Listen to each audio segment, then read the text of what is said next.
Après plusieurs centaines de séances de régression, Dolores Cannon a été en mesure d'estimer l'âge approximatif de ce qu'elle considère être les 3 vagues d'âmes qui se sont incarnées en ces années particulières. Au travers des nombreux témoignages, tout un chacun s'entendait pour dire qu'ils s'étaient eux-mêmes portés volontaires à la suite de l'appel lancé par la Terre. Ils ont tous dit les mêmes choses concernant leur vie actuelle, qu'ils étaient là pour porter assistance aux humains et à notre mère la Terre. Les 3 vagues de volontaires. Première vague. La première vague de ces âmes s'est incarnée suite au lancement de la bombe atomique en 1945. Elles sont maintenant âgées entre la fin de la quarantaine et la fin de la soixantaine. C'est elles qui ont eu le plus de mal à s'adapter à leur époque.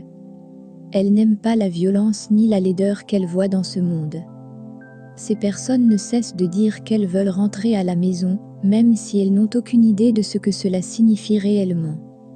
Les émotions les perturbent et les paralysent, particulièrement celles qui sont fortes, comme la colère et la tristesse. Ces émotions lourdes leur sont étrangères. Elles sont habituées à vivre dans la paix et l'amour, parce que c'est ce qu'elles ont expérimenté là d'où ils viennent et préfèrent de loin ces émotions paisibles aux émotions écrasantes de la 3D. Pour la plupart, elles ont déjà pensé au suicide ou sont déjà passées à l'acte.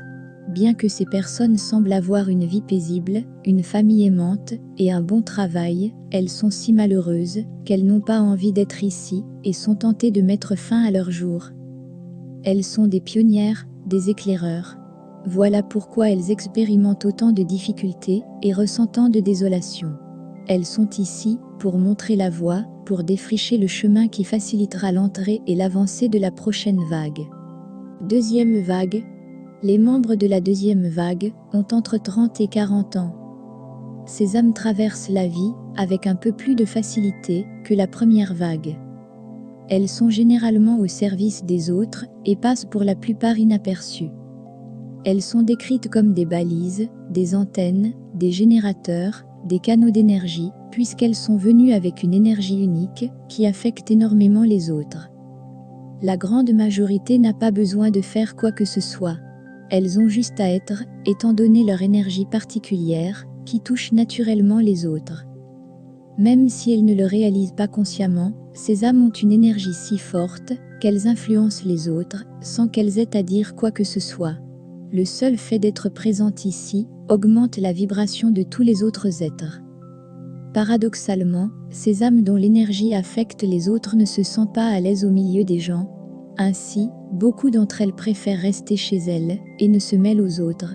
De ce fait, elles ratent leur objectif, qui est d'aider les autres à augmenter leur vibration. Beaucoup de ces âmes ne veulent pas avoir d'enfants, tout comme celles de la première vague. Elles réalisent inconsciemment que les enfants créent du karma et elles ne veulent pas être retenues ici. Pour la plupart, les membres de la deuxième vague sont des observateurs plutôt que des participants. Ils sont là pour faciliter les changements, juste en étant présents, juste en observant. Puisqu'ils sont des canalisateurs d'énergie, ils n'ont pas à faire quelque chose en particulier. Troisième vague. La troisième vague est constituée de ce que l'on nomme actuellement les nouveaux enfants. La plupart sont adolescents. Ces enfants sont venus avec tout le savoir nécessaire, à un niveau inconscient. ADN de tous les humains de la Terre est en train de changer actuellement, mais celui des nouveaux enfants est déjà modifié. Ils arrivent donc en étant déjà ajustés à la nouvelle vibration et aux nouvelles fréquences de la Terre. Nombre de ces enfants sont de nos jours incompris par le système éducatif en place. Dans bien des cas, ils sont mis sous traitement médicamenteux. Ils reçoivent à tort un diagnostic de trouble de déficit de l'attention et sont mis sous Ritalin. Ces enfants n'ont pas besoin de médicaments. Ils ont juste une énergie différente qui, une fois bien canalisée, peut les amener très loin.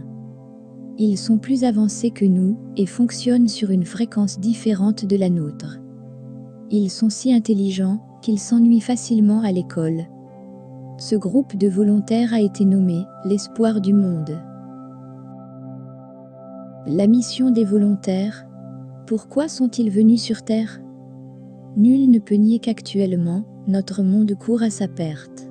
Le portrait global de l'état des choses sur notre planète étant sombre, nous pouvons facilement croire qu'il n'y a plus rien à faire pour renverser la situation. Or, c'est là qu'interviennent les volontaires, ces âmes pures venant à la rescousse de l'espèce humaine.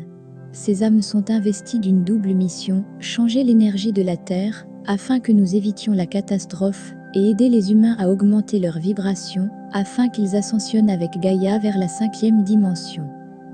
Certains volontaires, pendant leur séance de régression, ont vu des planètes entières exploser en 1000 morceaux. Ce qu'ils nous rapportent, quant à la cause de ces destructions, est qu'elles semblent provenir d'une explosion nucléaire provoquée par les habitants de la planète ou d'un énorme cataclysme. Les volontaires rapportent qu'ils étaient censés veiller sur le peuple, mais qu'ils ont échoué. Ce sentiment les laissant aux prises avec une profonde tristesse, ils affirment être présents aujourd'hui pour s'assurer que cela ne se produise plus. D'ailleurs, si une telle destruction venait à arriver de nouveau, les différents univers en seraient grandement affectés, ces derniers étant tous imbriqués et interconnectés. Voilà pourquoi tant de volontaires ont choisi de répondre à l'appel. Afin d'éviter que l'humain détruise notre mère la Terre, ils sont venus par milliers et se sont installés aux 4 coins du monde. À un certain niveau, ils travaillent tous de concert, dans le but d'aider les gens à se préparer au changement vibratoire. Par contre, ils le font tous à leur façon. Certains d'entre eux ont rapporté qu'ils aidaient, en étant simplement ici. En vivant leur vie, ils apprennent et expérimentent plusieurs choses. Ces informations sont ensuite transmises à leur base de départ, planète d'origine, vaisseau spatial, galaxie, etc., pour être analysées et corrigées. D'autres sont venus pour des missions relevant de talents particuliers, qu'ils ont appris à perfectionner en d'autres temps et lieux. Et d'autres encore en sont à leur première incarnation terrestre. Ils viennent pour avoir une influence, par leur simple présence, et leur rayonnement énergétique. Ayant évolué sur d'autres sphères de conscience, ces amotements évolués sont fortement perturbés lorsqu'elles arrivent ici. Elles trouvent l'endroit effrayant, peu confortable et très hostile. La vibration dense de la Terre les affecte beaucoup, puisqu'elles ont l'habitude d'être dans des endroits où tout est plus léger, plus lumineux. Voici d'autres tâches que ces âmes viennent accomplir, dans le respect de leur mission commune. Purifier l'eau en élevant son taux vibratoire. Reconnecter les humains à leur nature spirituelle et leur apprendre qu'ils ont la capacité de se reconnecter eux-mêmes. Enseigner aux gens à intégrer plus de conscience. Faire évoluer le cœur, jusqu'à ce qu'il soit aligné avec le savoir. De ce fait, les hommes exerceront leur pouvoir avec bienveillance et compassion, ce qui les sauvera du sort qui les attend. Nous aider à faire la transition vers la nouvelle terre. Être les gardiens de la lumière et de la connaissance de l'un, en suivant les lois universelles. Transmettre les enseignements spirituels provenant de la source ou de leur base d'origine. Apprendre aux autres à incarner leur part de divinité dans le monde de la matière.